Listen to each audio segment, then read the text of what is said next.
welcome to Half the Battle. It's great to finally be back, and my return starts off with a whopper. All 1985 G.I. Joe figures ranked.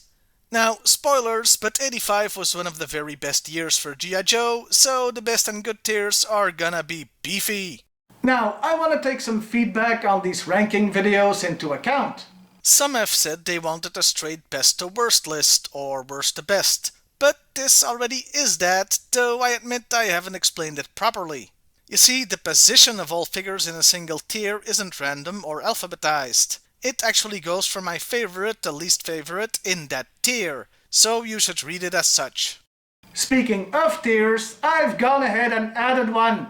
From now on, between good and bland, there is the good but weird tier. I've got a feeling I'm gonna get a lot of use out of that one in the future. There is no bad weird tier because, well, those just get put into the bad tier, though I will mention if a figure is weird at the same time. Now, with all the preamble out of the way, let's start the list. It's gonna be a humdinger because there's 28 friggin' toys. And first up is Airtight, and it's a great start. Unique and cool look, some very nice and appropriate accessories. It's just an outstanding example of the excellence that was 1985, so we go straight into the best tier. And spoilers, he won't be lonely. Because next is Alpine, and I could just copy-paste what I said about Airtight as it all applies here too, so into the best tier he goes. And hell, let's make it a trifecta. We'll add Barbecue for the same reasons I gave before. All three look the part. Hostile Environment Trooper, Mountaineer, and Firefighter. All three iconic G.I. Joe figures. I can't really say the same for the Joe's Missile Specialist, Bazooka. The casual Friday look certainly keeps him out of the bland tier, but he lacks the excitement of the previous three. Still, I'm happy to put him in the good tier. He also won't be lonely, believe me. As he's joined straight away by Crankcase. Though I admit I went back and forth between putting him in the good or bland tier. In the end, his accessories save him from the bland list, as they add to his look and he's lucky to have them as a vehicle driver. Dusty was another tough one, though this time I was deliberating between the best and good tier. He shares the praise of the first three that went in, certainly looking the part of a desert trooper, and the face camo put him just above and beyond the good tier. He's last place in the best tier though. So you could almost call him an in-betweener. Flint is sort of the opposite. He just misses out on the best tier, but getting first place in the good one. His uniform is fine, but not that unique, and he's got this weirdly large waist piece. Lucky for Lady J, I guess. Footloose is, well, he's certainly a soldier. That's what he looks like, and nothing more. It's like an updated template of figures like Short Fuse or Hawk from before. So, it should come as no surprise to you, I'm putting him in the bland tier.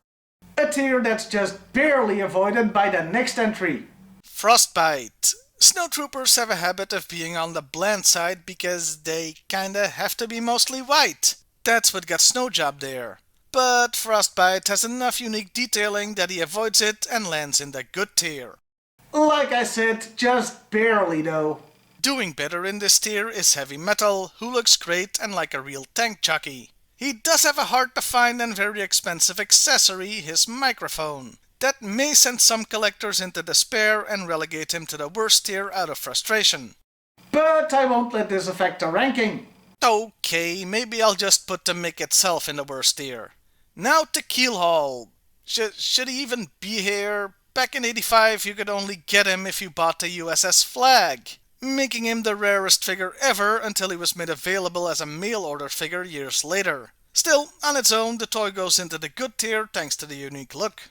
Lady J was another difficult one. It's a great figure, but the fact that the character's thing is javelins and the figure doesn't come with actual javelins, just this weird javelin gun type thing, keeps her out of the best tier by a hair. So she's right next to Flint in the good tier. Something I'm sure they're both very happy about. And now we come to the man that doesn't believe in shirts. Quick Kick!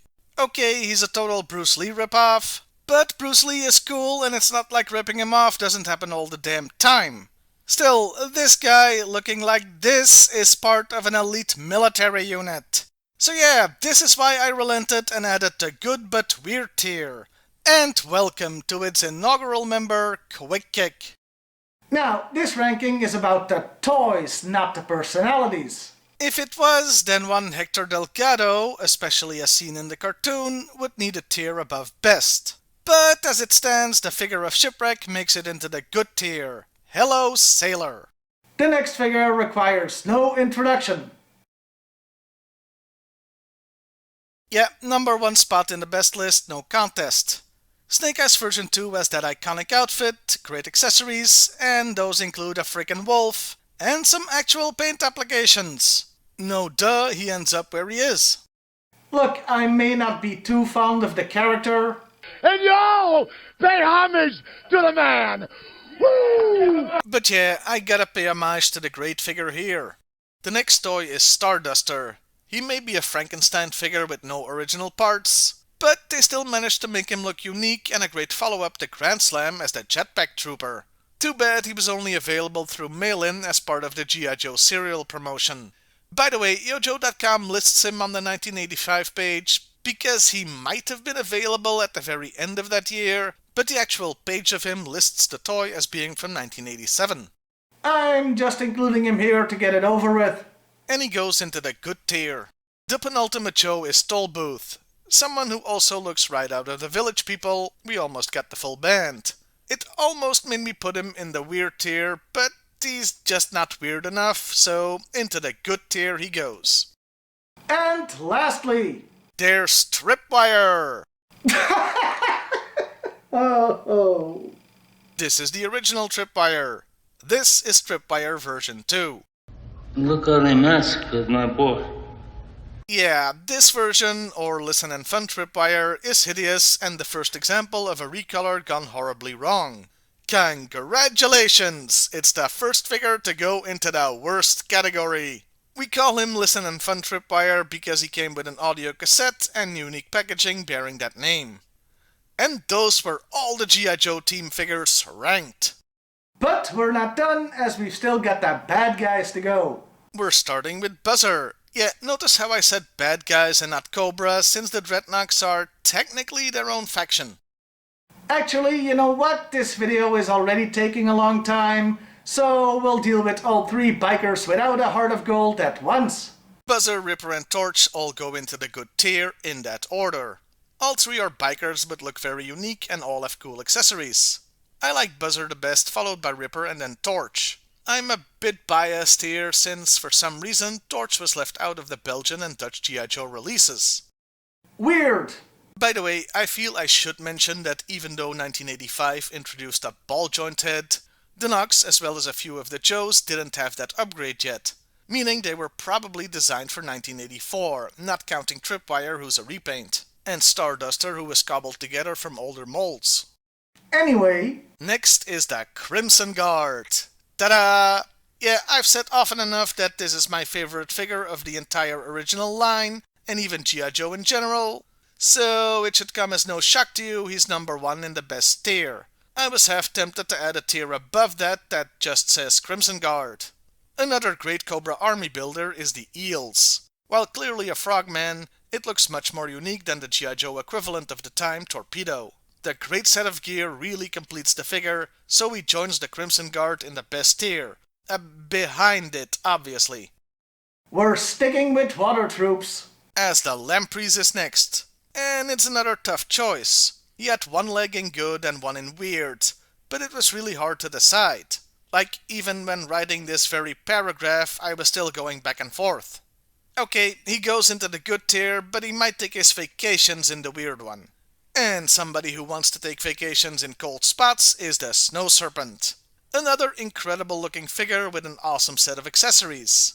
See, this is how you do a non-bland Snow Trooper. He joins the best tier, no ifs or buts about it. The way I've set up these graphics doesn't allow it, but consider the Eels and Snow Serpent to be in the same place.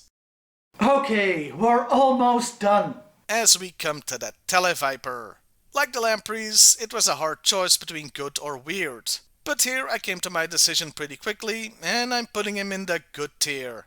He might even have had a shot at the best tier if he came with an actual gun in addition to whatever the hell this thing is. And finally, Tomax and Zaymat. Yeah, of course I'm putting these two together. They're twins. They're also unique, if you allow the apparent contradiction. The mirror chests are nice, and the packaging was very innovative. And weird. Both the figures and the card, I mean. So, I have no reservations about putting the diabolical duo in the good but weird tier to round things off. And there you have it. We went through a freaking great year for G.I. Joe. All 1985 figures ranked. All freaking 28 of them. You know, I thought that maybe I should take it easy for my first half the battle after my mandatory break. But no, I knew I had to come out swinging with something big to announce my return with authority. And I think I've done just that. Now go yell about my ranking choices in the comments below. Well, I'll see you next time, everybody, and hey, why not like, share, and subscribe if that's your thing. It's great to be back!